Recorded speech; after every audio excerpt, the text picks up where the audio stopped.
करते थे तो सांप उनके पांव में आकर के लपट गया, क्योंकि साधक के, योगी के साधना काल में एक अवस्था विशेष में उसके शरीर से दिव्य गंध का आविर्भाव होता है, दिव्य गंध। और ये जो सांप होते हैं कोबरे, इनको दिव्य गंध को ग्रहण करने की पिपासा होती है, इसलिए वो आकर उस योगी के अगल बगल घूमते। जैसे आप लोग जानते हैं, ये रात की रानी जो लगाते हैं वहां कोबरा जरूर आता है, सांप आते हैं वहां। तो जो सांप है उनको दिव्य गंध ग्रहण करने की चाह। तो जिस महावीर स्वामी के शरीर को सांप लपेट लेते थे पांव में आकर के, उनके शरीर की जो वो महावीर स्वामी ध्यान में बैठे थे और एक सज्जन आए, पहले उन्होंने आवाज दी, जब वो नहीं उठे, नहीं समाधि नहीं खुली, तो ये देखने के लिए कि ये दुष्ट जो है ये आडंबर कर रहा है, मेरे बार बार पुकारने पर भी नहीं उठ रहा है, तो आकर हिलाया और हिलाने पर भी जब उनकी समाधि नहीं टूटी तो जान तो क्या किया उसने, कहा तुम्हें सुनाई नहीं दे रहा है, अभी मैं तुम्हें सुनाई देने का रास्ता बना देता हूँ, क्योंकि कान तुम्हारे बंद हो गए। उसने एक लोहे की कोठी की ली और इस कान के इस रास्ते से डाल कर इधर से डाल फोड़ करके इधर से कील उधर गया। उन महावीर स्वामी जन संप्रदाय की तो मैं आपको बता रहा था कि मनुष्य की दुष्टता वो किसी सज्जन की सज्जनता से नहीं जाती,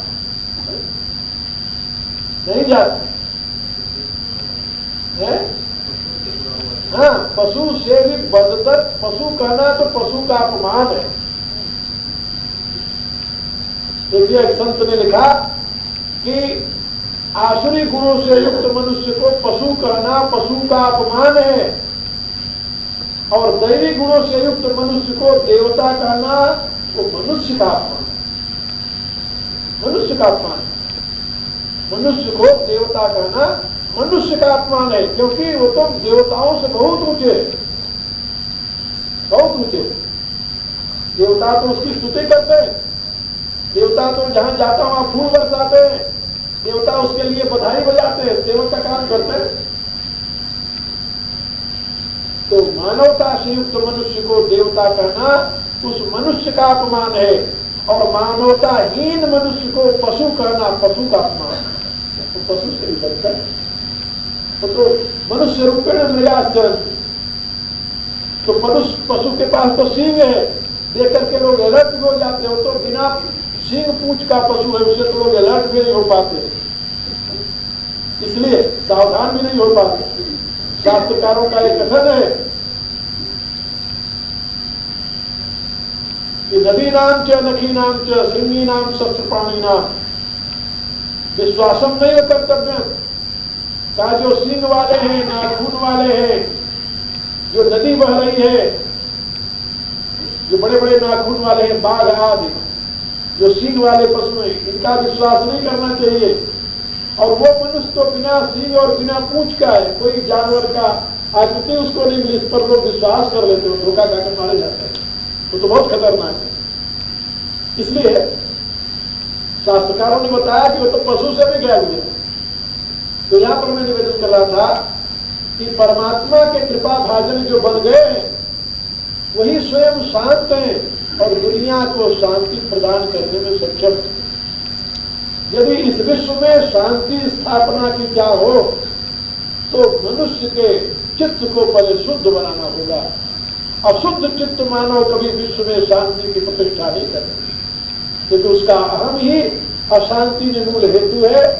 और जब तक अहम सुरक्षित है, अहम जीवित है, अहम पुष्ट हो रहा है, तब तक शांति का प्रकाश कैसे हो सकता है।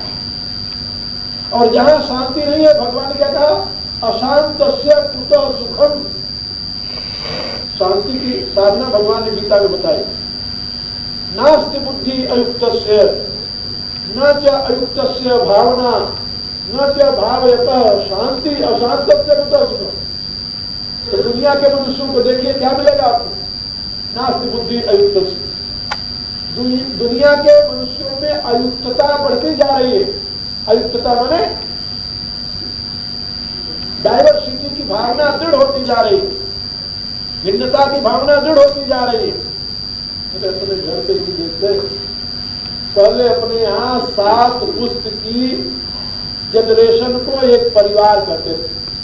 भारत में परिवार जब कहते थे हमारे परिवार के, तो परिवार में जानते कितना था, 7 पुश्त, 7 जनरेशन एक परिवार होता। ये हमारे यहाँ शास्त्र का विधान है, क्योंकि एक व्यक्ति के वीर्य का प्रभाव 7 जनरेशन तक होता है। 7वीं जनरेशन में उसका 1 अंश होता है, 6ठी जनरेशन में उसका 3 अंश होता है, 5वीं जनरेशन में उसके 10 अंश होते हैं, 4थी जनरेशन में उसके 15 अंश होते हैं, तीसरी जनरेशन में उसके 21 अंश होते हैं, दूसरी जनरेशन में उसके 23 अंश होते हैं, और पहली जनरेशन उसका जो उसमें 28 अंश, 28 यानी पुत्र में 28 अंश, पौत्र में 23 अंश, पर पौत्र में 20 अंश, उससे नीचे 15 अंश, उससे नीचे 10 अंश, उससे नीचे 3 अंश, और आखिर में 7वीं जनरेशन में 1 अंश होता है। इसलिए 7 जनरेशन तक एक का परिवार। इसलिए जब हमारे यहाँ पूछते थे आपके परिवार, तो परिवार का अर्थ होता था 7 जनरेशन, और अपने परिवार के हित की चिंता, उसको क्या कहते हैं, कुल धर्म, अपने कुल की चिंता। और आज परिवार इसे कहते हैं मियां बीबी और बच्चे। अब परिवार नहीं रही, अब क्या हुआ, फैमिली। ये फैमिली आयातित है इंग्लैंड से, अमेरिका। और अब तो हो गई मियां बीवी, हम तुम एक हमारे एक, हम तुम 2 हमारे 2, फिर हम तुम एक हमारे एक, हम तुम नहीं हमारे नहीं। ये बात है, कहाँ पहुंच रहे हैं, जरूरत ही नहीं किसी की। मेरा इंग्लिश शिष्य मेरे पास यहाँ था, तो उसके छोटे भाई की शादी थी। एक दिन मैं पढ़ा रहा था, तो पढ़ाते पढ़ाते उसको याद है, पढ़ते पढ़ते बैठा था, ये पढ़ते पढ़ते याद है, कहता कि आज इतनी तारीख हो गई। तो इंग्लिश कहता, गुरु जी कल मेरे छोटे भाई की शादी थी, तो मुझे याद नहीं रहा, मैं उसे कांग्रेचुलेशन में। हमका देवता ये तुम्हें नहीं, ये भारत में यही होने लगा। हम क्या इंडिया में लोग जब भारत आने की सोच, विदेश में रहने वाले लोग भारत आने की सोचते हैं तो कब सोचते हैं, भाई का विवाह हो, बहन का विवाह हो, साली का विवाह हो, साले का विवाह हो, या भांजी भांजे का विवाह हो। ये 3 ज्यादा महत्वपूर्ण है। भाई बहन का विवाह हो, साली साले का, उसकी भाई बहन सोच लो, और अपने शरीर से भांजी भांजिया। ऐसा मैंने देखा बोलते थे। एक मेरा शिष्य है, वो आपको हैरानी होगी, 5 वर्ष तक वो वहाँ 10 वर्ष तक इंग्लैंड में रहा, 10 वर्ष, और उसका परिवार लंदन में रहता था। उसके 3 बच्चे थे, और स्त्री यहाँ छोड़कर चला गया। 10 वर्ष तक वहाँ रहा, और 10 वर्ष तक अपने बीवी बच्चों को नहीं बुलाया। मैंने 50 बार उसे कहा, उसने कहा गुरु जी ने नहीं बुलाया।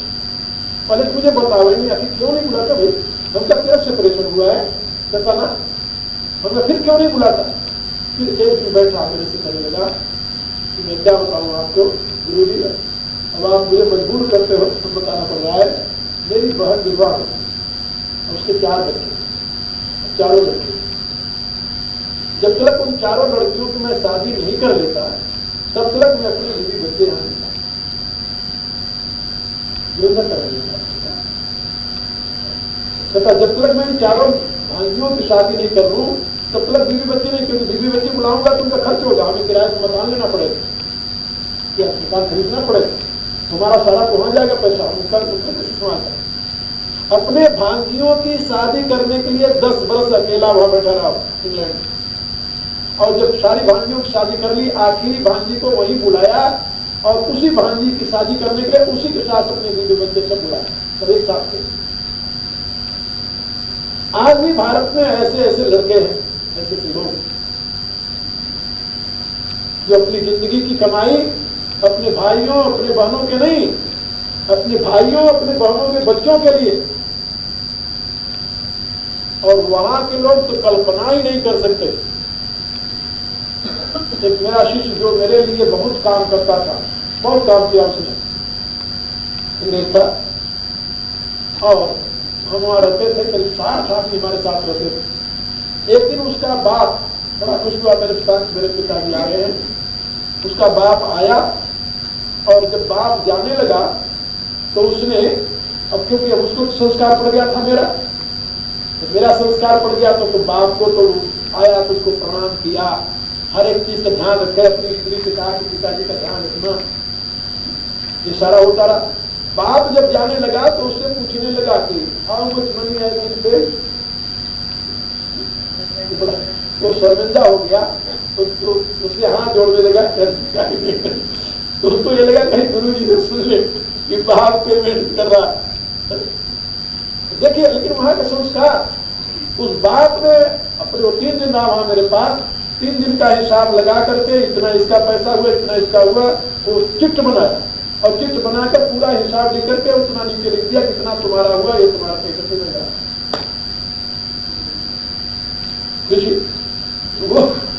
वो लाकर मुझे दिखाया कि आप कहते हो ना, आप कहते हो भारत और यहाँ की क्या अंतर, ये देखो। मैं अपने बाप को अब आपकी शिक्षा से समझ लिया कि ये बाप है, और इसके लिए मेरा प्रत्येक श्वास यदि समर्पित हो जाए तो कोई, लेकिन ये इसके दिमाग में अब हमारी भावना थोड़ी आई। मैं कहता ही रहा कि हमें कुछ नहीं चाहिए, वो हिसाब लगा कर गया है, इतना दूध मैंने पिया 3 दिन में, इतना ब्रेड खाया मैंने 3 दिन में, इतना फल खाया मैंने 3 दिन में, ये तुम्हारा हिसाब है, ये मैं देकर जा रहा हूँ। क्या बोल गया? यानी वो यूरोप की भावनाएं आज भारतीय संस्कृति को नष्ट करते हुए एक अंग्रेज ने एक पुस्तक लिखी है। पहले एक अंग्रेज ने एक पुस्तक लिखी, क्या भारत सभ्य है। भारत पर था, लोगों ने बहुत कुछ लिखा है। उसने प्रश्न किया क्या भारत सभ्य है, और इस पर उसने एक पुस्तक लिखी और यह सिद्ध किया कि भारत सभ्य नहीं तो असभ्यों का देश है। और दूसरे अंग्रेज ने उस पुस्तक को पढ़ करके एक मीटिंग बुलाई, विद्वानों ने कमेटी बुलाई इकट्ठे, और उसमें यूरोप के बड़े बड़े विद्वान इकट्ठा हुए, और उसने क्वेश्चन रखा कि ये क्यों लिखा गया है।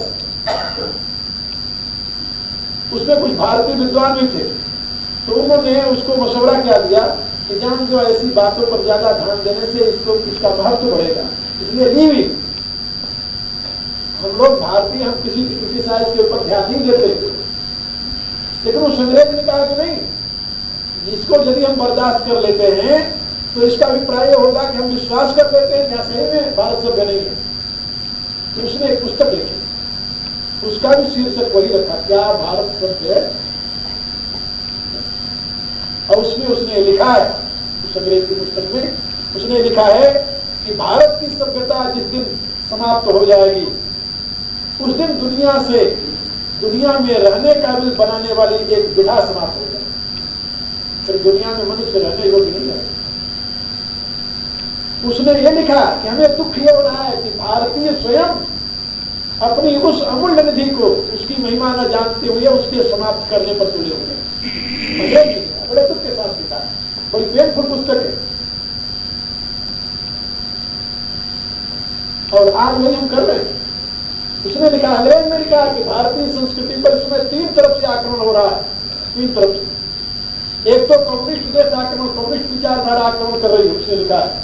एक हमारी मिशनरी आक्रमण कर रही है, और दूसरे उसी के अंदर भारत की संतानें उसके ऊपर आक्रमण कर रही है। वो कहता है कि हम ये देख रहे हैं कि बाह्य आक्रमणों से तो भारत बच जाएगा, लेकिन जो उसके अपने ही आक्रमण कर रहे हैं उससे कौन उसे बचाएगा। वो कहता है ये मानवता के लिए चिंता का विषय है, केवल हिंदुओं के लिए नहीं। तो अंग्रेज ने लिखा है कि ये मानवता के लिए चिंता का विषय है, केवल हिंदुओं के लिए नहीं। हिंदुओं से मेरी हमदर्दी इसलिए नहीं है कि वे हिंदू हैं, बल्कि इसलिए हमदर्दी है कि उनकी संस्कृति यदि जीवित रहेगी कि इस दुनिया में मनुष्य मनुष्य के समान रूप से जी सके। उसने विश्लेषण किया है कि हमारी पश्चिम की संस्कृति जो है वो अर्थ प्रधान है, यूनान की संस्कृति जो रही है वो बुद्धि प्रधान रही है, लेकिन भारत की संस्कृति जो रही वो आत्मा प्रधान रही है। और आत्मा से ऊपर किसी की कल्पना ही नहीं की जा सकती। यदि आत्मा प्रधान संस्कृति नहीं रही तो दुनिया में जीने का कोई अवलंबन नहीं रहेगा। वो कहता है बुद्धि प्रधान संस्कृति तो मिट गई, यूनान की खत्म हो गई।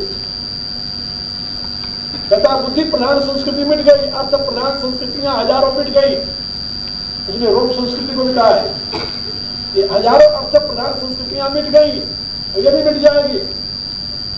बुद्धि प्रधान संस्कृति भी मिट गई यूनान की, लेकिन आत्मा प्रधान जो भारत की संस्कृति है ये यदि मिट गई तो मनुष्य के जीने का कोई अवलंबन नहीं रह जाएगा। तो हमें भारतीय संस्कृति की रक्षा इसलिए नहीं करनी कि हम वहां के शासक हैं, बल्कि इसलिए करनी, अंग्रेज था, इसलिए करनी है कि मनुष्यता के लिए वही एक श्रेष्ठतम अवलंबन है, आशा का पुंज, आशा का दीप है, जो उस अंग्रेज ने था। अभी मैं 2 दिन पहले उसकी वो पुस्तक पढ़ रहा, तो मैं आपको बता रहा था कि ये जो भारत की दृष्टि थी तो उस अध्यात्म दृष्टि थी, उस अध्यात्म जहां परमात्मा से एकता की अनुभूति, और एकता की अनुभूति करते हुए भी अपने मैं की स्थिति में आने पर उसके प्रति सेव्य भाव और अपनी सेवा, सेवक सेव्य भाव में ये स्थिति जिस संस्कृति में हो वही संस्कृति विश्व में शांति और स्थिरता की स्थापना कर सकती है। क्योंकि आत्मयुक्त होने पर ही बुद्धि विशुद्ध हो सकती है, विशुद्ध बुद्धि में ही विशुद्ध भाव का उदय हो सकता है, विशुद्ध भाव से ही जीवन में शांति आती है, और शांति के प्रकाश का नाम ही सुख है। अशांत से कुतः सुखम नास्ति बुद्धि युक्त से न युक्त से भावना न च भावतः शांति अशांत से। तो मैं आप लोगों को बता रहा था कि इस समय विश्व शांति के बीज के रूप में वही युक्तता ही श्रेष्ठतम साधन है और कोई साधन नहीं। और यहाँ पर भगवान ने उस युक्तता की व्याख्या करते हुए बताया है कि जो मेरे से युक्त हो जाते हैं उनको मैं स्वयं ज्ञान दीपक के द्वारा उनके अंतःकरण को प्रकाशित करके अज्ञान जन अंधकार को मैं दूर कर देता हूँ, और अज्ञान जन अंधकार दूर होते ही सर्व रूप में सर्वेश्वर का अनुभव होने लगता है। और यहाँ तक भगवान ने अपनी बात समझाई है। आगे कल मैं बता रहा था जैसे कि अर्जुन परमात्मा की इस अनुकंपा का अनुभव करते हुए उनकी स्तुति करते हुए प्रार्थना कर रहा है। स्तुति में पहले उसने क्या शुरू किया, परम ब्रह्म परम धामम पवित्रम परमं भवान। पर ब्रह्म, ये पर ब्रह्म के विषय में मैंने बताया है पहले दिन 8वें अध्याय की व्याख्या में। गीता में पर ब्रह्म, अक्षर ब्रह्म, महद ब्रह्म, शब्द ब्रह्म और ब्रह्म कितने हो गए? पर ब्रह्म, अक्षर ब्रह्म, महद ब्रह्म, शब्द ब्रह्म और ब्रह्म, 5 हुए। इस प्रकार से एक ही परम तत्व का विवेचन कितने रूपों में, और 4 जो है उस परम ब्रह्म के विवर्त है। विवर्त, इसके लिए मैंने बहुत शब्द ढूंढे, लेकिन मुझे विवर्त से और कोई उत्तम शब्द मिला नहीं, इसलिए मैंने इसी शब्द को स्वीकार किया। लेकिन ये विवर्त हमारा नव्य वेदांतियों की विचारधारा से बिल्कुल भिन्न है। ये विवर्त शब्द जो है, हमने इसके रूट को, इसके स्वरूप को देखा, इसके प्रकृति और प्रत्यय के अनुसार इसका विश्लेषण करके मैंने इसे स्वीकार किया है। और इसका अर्थ हमने स्वीकार किया है परमेश्वर की विशिष्टाभिव्यक्ति। विवर्त का विचार परमेश्वर की विशिष्टाभिव्यक्ति। और इसको दूसरे शब्दों में आप विभूति भी कर सकते हैं। विभूति परब्रह्म वह परम तत्व है। उस परब्रह्म से विविध अभिव्यक्तियां गीता में वर्णन की गई है। महद ब्रह्म और अक्षर ब्रह्म। परब्रह्म से विविध अभिव्यक्ति अक्षर ब्रह्म और महद ब्रह्म।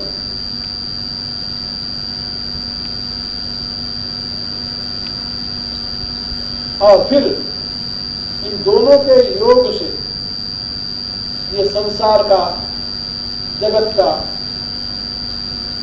यह अस्तित्व, जिसको गीता ने ब्रह्म शब्द से संबोधित किया है। परब्रह्म, अक्षर ब्रह्म, महद ब्रह्म, फिर ब्रह्म। और इस ब्रह्म के बोध के रूप में शब्द ब्रह्म, इसका अवबोध शब्द ब्रह्म।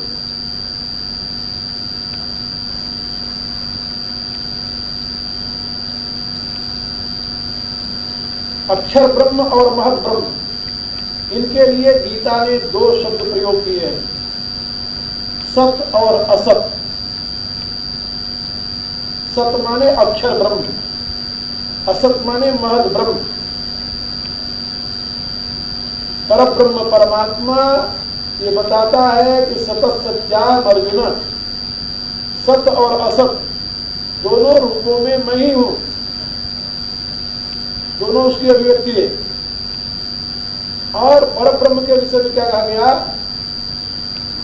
अनादिमत परब्रह्म न सत न असत इति उच्यते। जो परब्रह्म है उसको न सत कह सकते हैं न असत कह सकते हैं। तो सत और असत दोनों का ही वो आश्रय, दोनों का ही वो स्रोत है, इसलिए उसके विषय में कुछ नहीं कर सकते। यदि सत वो है तो असत क्या है, यदि असत वो है तो सत क्या है। यहाँ सत असत और परब्रह्म का स्वरूप उपनिषद के उस परब्रह्म और उसके द्वारा उत्पन्न हुई रई और प्राण, इनसे समझा जा सकता है। और इसी बात को भगवान ने गीता के 7वें अध्याय में परा और अपरा, महद ब्रह्म अपरा प्रकृति और अक्षर ब्रह्म परा प्रकृति, ये पर ब्रह्म की अभिव्यक्ति है, विशिष्टाभिव्यक्ति। देवी भागवत में इसका बड़े सुंदर रूप से वर्णन किया गया है। पर ब्रह्म से विविध अभिव्यक्तियां और वो विविध अभिव्यक्तियां जो है वो पुरुष और प्रकृति, सत और असत। पुरुष को सत कहते हैं, प्रकृति को असत कहते हैं। भगवान ने इसकी उपमा देते हुए समझाया जैसे आकाश और वायु ये दोनों ही अनंत हैं, अनंत है। आकाश अनंत है, वायु भी अनंत है। वायु सर्वत्र को महान, ऐसा भगवान ने कहा। और दोनों अनंत एक साथ अवस्थित होते हैं, एक दूसरे को शांत नहीं बनाते, सीमित नहीं बनाते। इसलिए इनका विभाजन करना भी असंभव है। सत और असत क्षर और अक्षर, यहां जिसको अक्षर कहा है उसी को गीता के 15वें अध्याय में भी अक्षर कहा है। महद ब्रह्म मम योनिर महद ब्रह्म तस्मिन् गर्भं धाम्यम संभव सर्वभूतानां ततो भूतभारत। ये महद ब्रह्म किसमें कारण है? मूर्ते असंभवंतिया, संपूर्ण रूप जो है वो इसी महद ब्रह्म की अभिव्यक्ति है। और इस महद ब्रह्म का प्रकाशक जो है वो अक्षर ब्रह्म, इन्हीं दोनों के योग से सृष्टि का आविर्भाव होता है। तो पर ब्रह्म से ये दो, अक्षर ब्रह्म और महद ब्रह्म, महद ब्रह्म और अक्षर ब्रह्म के योग से ये सृष्टि जो है इसको कहते हैं ब्रह्म, क्योंकि इसकी व्याख्या है गृह्यति गृहंति गृहवर्धने, विस्तार को प्राप्त होने वाली। इससे और विस्तार क्या होता है? इसको कहते हैं ब्रह्म। और इस ब्रह्म की अवबोधिका शक्ति, जो ज्ञानात्मिका शक्ति है, उसको कहते हैं शब्द ब्रह्म। और उस ब्रह्म का ही एक और विवर्त है जिसको कहते हैं कर्म। कर्म ब्रह्मोद्भवम विद्धि ब्रह्माक्षर तत्त्वम, ऐसा गीता के 3रे अध्याय में इस क्रम को समझाया गया है। और ये सर्व रूप में जो है वो वही पर ब्रह्म है। पर ब्रह्म का ही ये सब विवर्त है। विवर्त माने विशिष्टाभिव्यक्ति। और इस संपूर्ण समग्र विशिष्टाभिव्यक्ति का जो मूल स्रोत है वो है पर ब्रह्म। और जो पर ब्रह्म है उसके लिए भगवान अर्जुन ने एक और विशेषण दिया, परम धाम। धाम माने प्रकाश, ज्योति। सभी आचार्यों ने, आचार्य शंकर, आचार्य रामानुज, सभी आचार्यों ने धाम शब्द का अर्थ ज्योति किया, प्रकाश किया। परम ब्रह्म परम धाम और पवित्रम परमम भगवान। परम ब्रह्म परम धामम पवित्रम परमम भगवान। आगे पुरुषम शाश्वतम आदिदेवम अजम विभुम आहुस्त्वाम से सर्वे देवर्षि नारद तथा असितो देवतो व्यास स्वयं तेजस्वी में इन श्लोकों की व्याख्या कर। ओम भुवस्वः तत्सवितुर्वरेण्यं भर्गो देवस्य धीमहि यो यो नः प्रचोदयात्। सर्वे भवन्तु सुखिनः, सर्वे सन्तु निरामयाः, सर्वे भद्राणि पश्यन्तु मा कश्चित् दुःखभाग् भवेत्। ओम पूर्णमदः पूर्णमिदं पूर्णात् पूर्णमुदच्यते पूर्णस्य पूर्णमादाय पूर्णमेवावशिष्यते। ओम शांति शांति। ओम वासुदेवाय हरे परमात्मने कृष्णाय गोविन्दाय नमो नमः। वसुदेवस्तं देवं कंसचाणूरमर्दनं देवकी परमानन्दं वन्दे जगद्गुरुं। नारायणं नमस्कृत्य नरं चैव नरोत्तमं देवीं सरस्वतीं व्यासं ततो जयमुदीरये।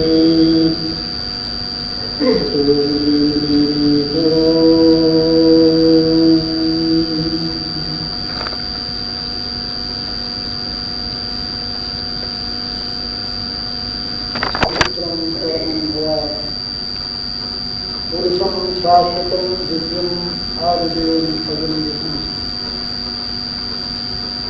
आहुस्त्वामस्य सर्वे देवर्षि नारदस्तथा असितो देवतो व्यास स्वयं तेजस्वी।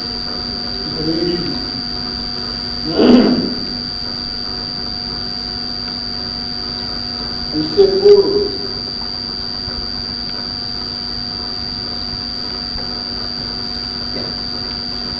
भगवान ने अपनी अनुकंपा में हेतु है साधु और अनुकंपा दोनों की बात कही। तेषां सततयुक्तानां भजितां प्रीतिपूर्वकं गदां बुद्धियोगं त्वमेव मामुपयान्ति ते तेषाम् एव अनुकंपार्थम् अहम् अज्ञानजनितमः भासयामि नाशयामि आत्मभावत्व ज्ञान बीतेन भाष्य। ये भगवान ने समझाया। अनन्य भक्ति का आश्रय लेने वाला प्रभु की अनुकंपा का भाजन बनता है। प्रभु उस पर अनुकंपा करते हैं, उसके हृदय में स्थित होकर अज्ञान से उत्पन्न अंधकार को ये प्रकाशित तेज स्वरूप ज्ञान दीपक के द्वारा नष्ट करते हैं। ज्ञान दीपक को प्रज्वलित करके भक्त के अंतर में निहित अज्ञान जन्य अंधकार को दूर करना ये प्रभु की अनुकंपा है।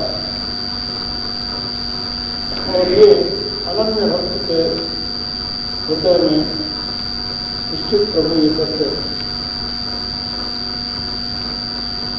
साधन की उस अवस्था में भगवत कृपा प्रसाद रूप दिव्य तेज का आविर्भाव होता है। उस दिव्य तेज के प्रकाश में अज्ञान जन्य अंधकार दूर हो जाता है और भक्त यथार्थ को देखकर जानकर परमात्मा में विलीन हो जाता है। जीवन का ही परम लक्ष्य है कि जीव अपने जीवन से मुक्त हो शिव में सदा के लिए लीन हो जाए। इसको परम गति समाधु परमाम गति परम गति कहा गया। जब तक दृष्टि भाव जीवित है, इंडिविजुएशन है, तब तक परम शांति का भाग नहीं बन पाता। इसलिए वो स्वयं को भगवान में लीन करके अपने अस्तित्व को सदा के लिए उसमें विलीन करके भगवत स्वरूप में अवस्थित होकर वह आनंद स्वरूप हो जाता है। उदाहरण दिया गया, जैसे नदियां नाम रूप का त्याग करके समुद्र में विलीन हो जाती हैं, ऐसे वह जीव ईश्वर में ब्रह्म में विलीन हो जाता है। यदि ऐसी उसकी इच्छा नहीं है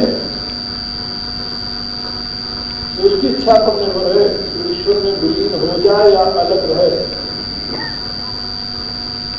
यदि ऐसी उसकी इच्छा नहीं है, वह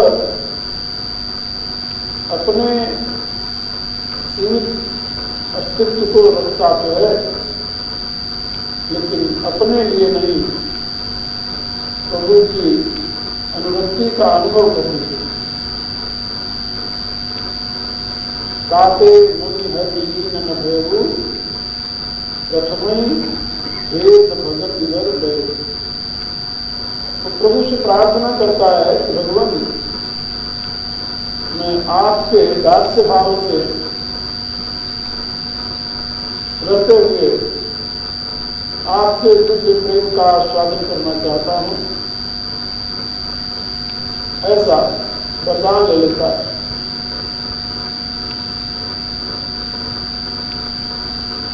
महाराज स्वयं मनु की तरह।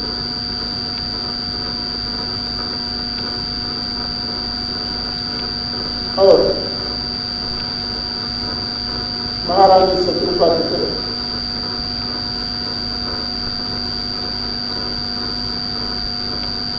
जो निज भगत नाथ तब अहि, जो सुख पावई जो गति लहई, सोई सुख सोई गति सोई भगति सोई निज चरण सदैव, सोई विवेक सोई रहने प्रभु हमें कृपा कर। उसका परिणाम क्या हुआ कि एक बार कोई राम कहकर के शरीर छोड़े पुनः संसार में नहीं आता। स्वयं राम न कहे, काशी ऐसे पुण्य स्थान में यदि छूटे तो भगवान शंकर स्वयं प्रकट होकर उसके कान में राम शब्द का उच्चारण करते हैं। काशी मरत जंतु अवलोकी जास नाम बल करो विशो। काशी में मरत उपदेश है कहाँ करत ससुराल में।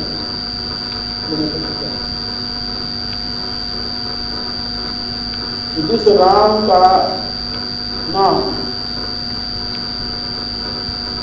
एक बार स्मरण करते ही जीव सदा के लिए मुक्त हो जाता है। वेद भक्ति का वरदान लेने वाले मनु के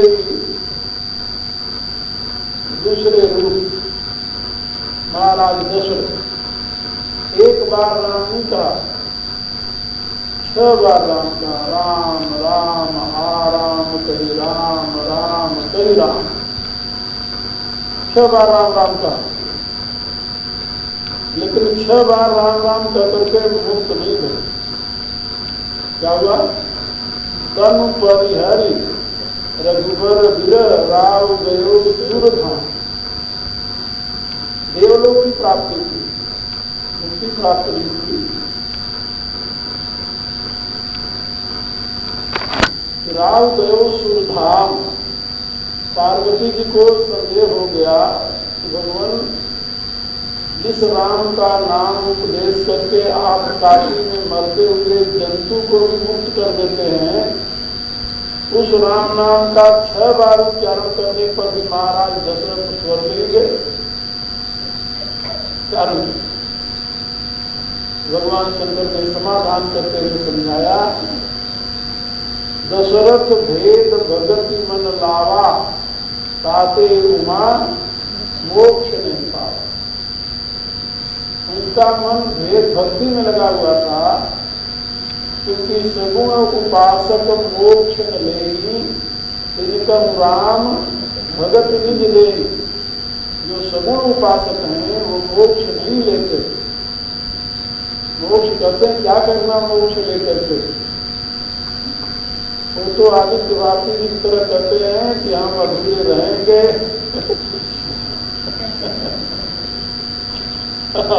क्या करना मोक्ष लेकर के? हाँ बस, क्योंकि उन्होंने सुना है कि जब तक शिष्य का उद्धार नहीं होता तब तक गुरु आते ही रहता है। तो हम अधूरे रहेंगे, जिससे आपको आना ही पड़ेगा और हम अपना काम करते रहेंगे। ये आदित्य भारती अपनी बात नहीं कर रहे थे, अपनी के साथ एक दार्शनिक सिद्धांत है वैष्णव संप्रदाय का, और वैष्णव संप्रदाय की यही मान्यता है। तो मोक्ष को बहुत तुच्छ समझते हैं।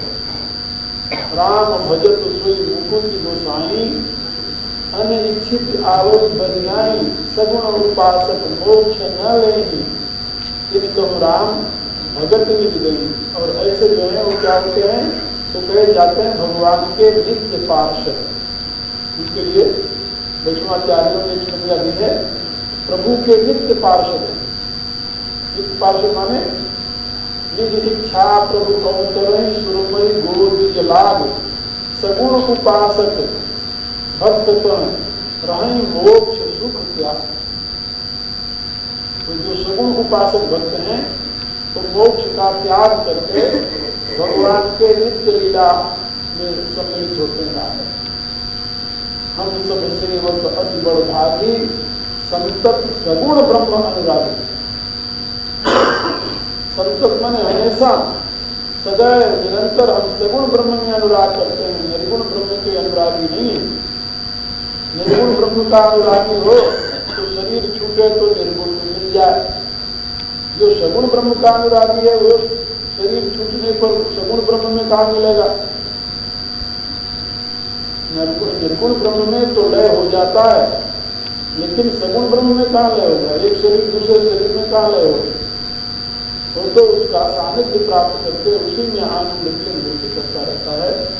इसलिए यहाँ पर बात समझाई गई कि भगवान अपने अनन्य चरणानुरागी भक्त के हृदय में प्रकट होकर के उसके अज्ञान जनित अंधकार को दूर तो कर देते हैं अनुकंपा करके, लेकिन अज्ञान जन्य अंधकार दूर होने पर अब वो भक्त की रुचि है कि भगवान के श्री लीला विग्रह का अनुभव करता हुआ वो भक्ति भाव से उनके साथ आनंद लेता है या स्वयं के अस्तित्व को उनमें समर्पित करके विलीन हो जाता है।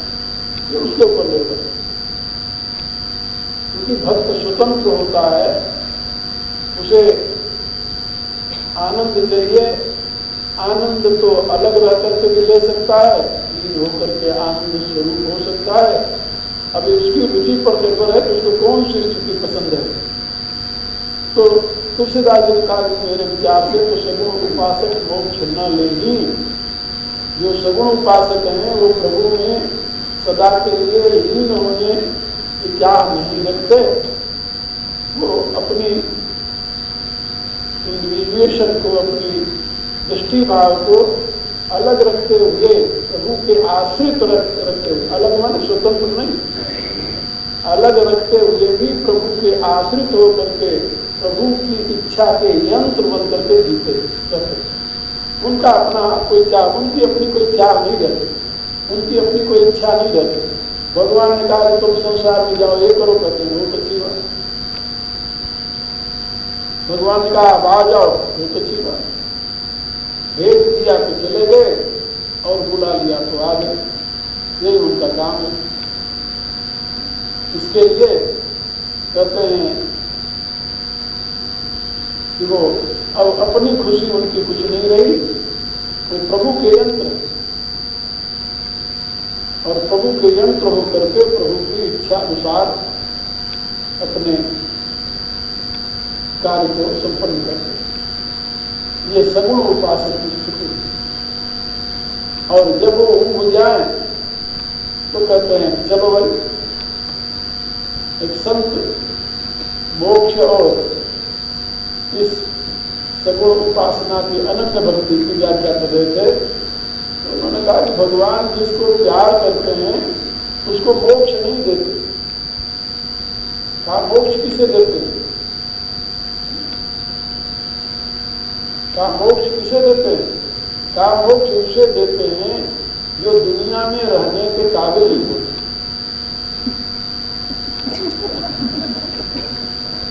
क्या बोलते? उनकी इस दिव्य क्रीड़ा रूपी सृष्टि में जो उदंडता करता है, जो उसमें रहने के काबिल नहीं होता, उसको मोक्ष देते हैं। यानी कोई नाटककार यदि कोई नाटक कर रहा हो तो उसमें से उस अभिनय करने वाले को निकाल देता है जो कुशल अभिनय नहीं करता। यदि कुशल अभिनय करे और जैसा डायरेक्टर चाहता वैसे वो अभिनय करता है तो प्रसन्नता से आह्लादित होकर के उसको प्यार देगा, पुरस्कार देगा। यदि वो कहे कि मैं तो अपना अभिनय नहीं करा सकता, नहीं भाई ऐसा नहीं कर सकता, अरे तेरे ही ऊपर तो मेरा सारा ये खेल निर्चित है। लेकिन जो उसमें उदंडता करे वो कहता ऐसे करना चाहिए, कहता मैं ऐसे तो नहीं, मैं तो ऐसे करूंगा। तो क्या करेगा? एक बार दो बार सिखाएगा नहीं, चल जा रहे, इसके काबिल नहीं है। तो जो प्रभु के इस जगत रूपी क्रीड़ा में अनुपयोगी हो जाते हैं, उनको भगवान कहता है कि अब तो इसके महाजन नहीं रह, इसके योग्य नहीं रह जाते, उनको मोक्ष दे देते हैं। तो मोक्ष किसको देते हैं? रावण को, विभीषण को नहीं देते। मोक्ष कंस को देते हैं,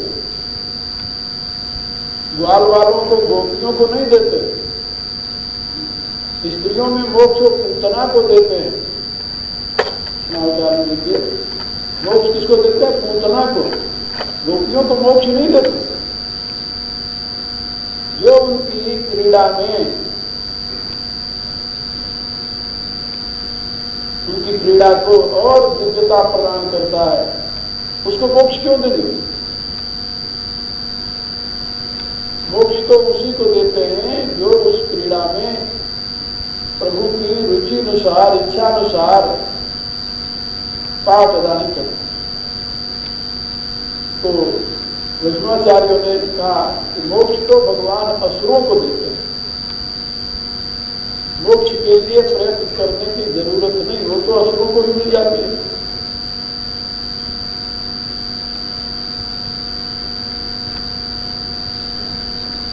तो भगवान तो अपने भक्तों को अपना दिव्य पावन प्रेम प्रदान करते हैं, मोक्ष नहीं देते। यहां पर जिन भक्तों की चर्चा हो रही है और जिस भक्त से चर्चा कर रहे हैं, वो भक्त कौन है? अनन्य चरणानुरागी सगुण उपासक भक्त अर्जुन। तो अर्जुन भगवान का सगुण उपासक है, बिल्कुल। और भगवान ने अर्जुन को मोक्ष नहीं दिया, एक जन्म नहीं, कई जन्म हो गए उसको ऐसे क्रीड़ा में सहयोगी बनते। क्या कहा? बहु नाम जन्मना मनते, नहीं, बहु में व्यतीतानि जन्मानि तव चार्जुन। अरे हम तुम एक जन्म में पहली बार नहीं आए हैं यहाँ गुरु शिष्य बन करके, बहुन में व्यतीतानि जन्मानि तव चार्जुन। हमारे तुम्हारे बहुत से जन्म हो गए इस प्रकार से।